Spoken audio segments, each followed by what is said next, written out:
வணக்கம் மாணவர்களே. இப்போ அந்த வீடியோவில் என்ன பார்க்க போகிறோன்னா 10ஆம் வகுப்பு அறிவியல் பாடத்துக்கான important 2 mark 4 mark 7 mark question தான் வந்து பார்க்க போகிறோம். நீங்கள் இதில் இருக்க கொஸ்டின் மட்டுமே படித்தாலே போதும், கண்டிப்பாக உங்களால் ஃபுல் மார்க் எடுத்துடலாம். எக்ஸ்ட்ரா நீங்கள் என்ன படித்தா மட்டும் போதும், 1 வேர்ட் மட்டும் படித்தா போதும்.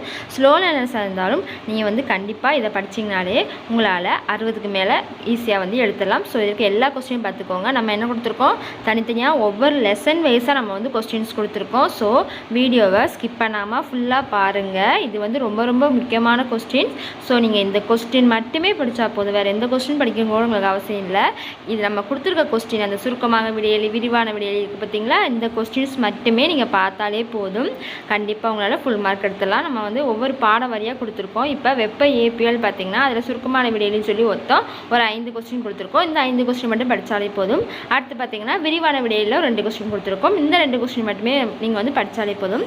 அடுத்து மின்னோட்டவியல் அழகு 4 மின்னோட்டவியல் பாடத்தில் பார்த்தீங்கன்னா சுருக்கமான விடையில மின்னோட்டத்தின் அழகே வரையறு, மின்னழுத்தம் மற்றும் மின்னழுத்தத்தோட வேறுபாடு, அடுத்து இந்த ஓம் விதி கொஸ்டின்லாம் நமக்கு வந்து அடிக்கடி கேட்டுகிட்டே இருக்காங்க. ஸோ அது ரொம்ப பார்த்துக்கோங்க.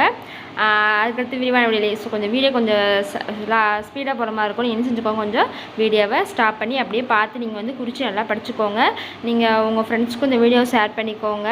அடுத்து வந்து ஒளியலில் வந்து நம்ம என்ன செஞ்சால் போதும், வந்து 5 கொஸ்டின் மட்டுமே படித்தாலே போதும். அடுத்து அணுக்கரு இயற்பியலில் பார்த்தீங்கன்னா இயற்கை கந்தரிக்கத்தை கண்டறிந்தவர், இது வந்து 2 மார்க் கொஸ்டின். இது ரொம்ப ரொம்ப இம்பார்ட்டன், நல்லா படிச்சுக்கோங்க. அடுத்து அணுக்கணு பெரியல் உருவாகும் சராசரி ஆற்றல், அதெல்லாம் ரொம்ப முக்கியம்தான். ஸோ அது மாதிரி நம்ம சொன்ன கொஸ்டின் எல்லாமே நல்லா பார்த்துக்கோங்க.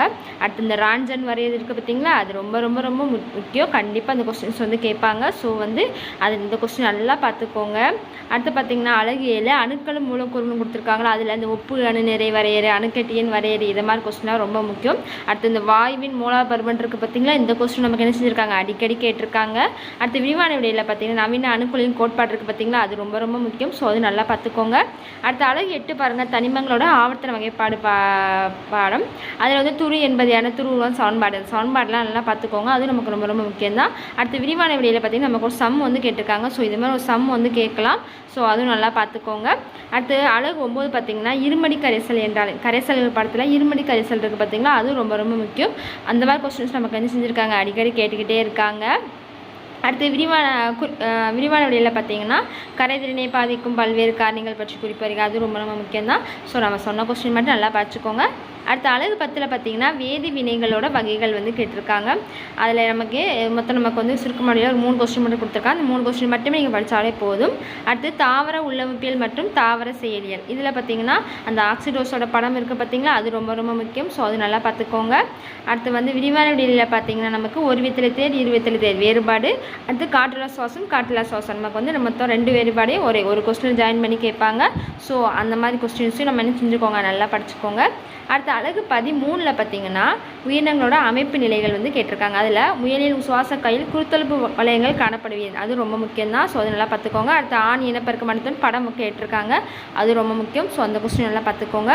அடுத்து வந்து RH காரணியை கண்டறிந்தவர் யார், இது ரொம்ப ரொம்ப முக்கியமான கொஸ்டின்ஸ். அந்த கொஸ்டின் நமக்கு என்ன செய்வாங்க, அடிக்கடி வந்து கேட்குற கொஸ்டின்ஸ் தான். நிறைய நமக்கு வந்து ப்ரீவியஸ் இயர் கொஸ்டினில் வந்து கேட்டிருக்காங்க. ஸோ அந்த கொஸ்டின்ஸை நல்லா பார்த்துக்கோங்க. அதே மாதிரி நம்ம சொன்ன கொஸ்டின்ஸ் மட்டுமே நல்லா பார்த்துக்கோங்க. நீங்கள் ஸ்லோ லேர்னர்ஸாக இருந்தீங்கன்னா இந்த கொஸ்டின்ஸை மட்டுமே நீங்கள் படித்தாலே போதும், கண்டிப்பாக உங்களால் ஈஸியாக செஞ்சலாம். பாஸ் மார்க் என்ன, அதோட சூப்பர் மார்க் எடுத்து நம்ம என்ன செஞ்சிடலாம், பாஸ் ஆகிடலாம்.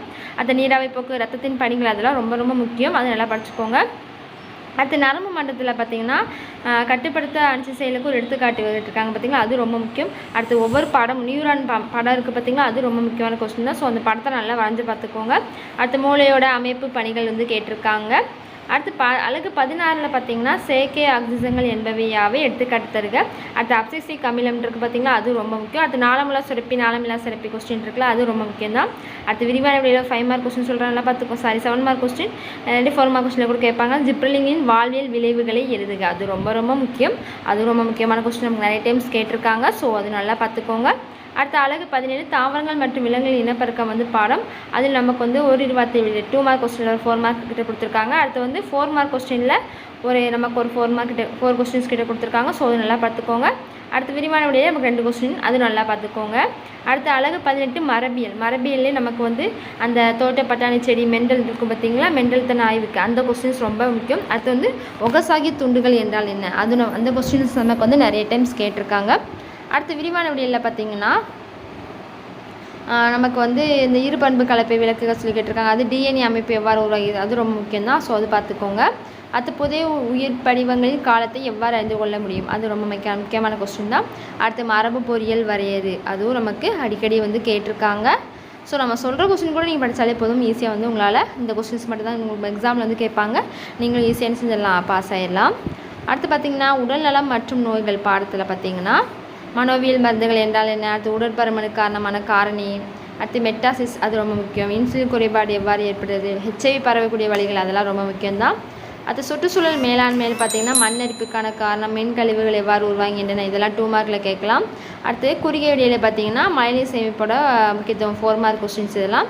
அடுத்து காட்டழிப்புனால் ஏற்படக்கூடிய விளைவுகளை ரொம்ப ஈஸியாக நம்ம டைம் வாசி விட்டு நம்ம ஈஸியாக எழுதலாம். ஸோ நம்ம கொடுத்துருக்க எல்லா கொஸ்டினுமே நல்லா படித்து எக்ஸாமை நல்லபடியாக எழுதுங்க. All the best. கீழே கமெண்ட் பண்ணுங்கள்.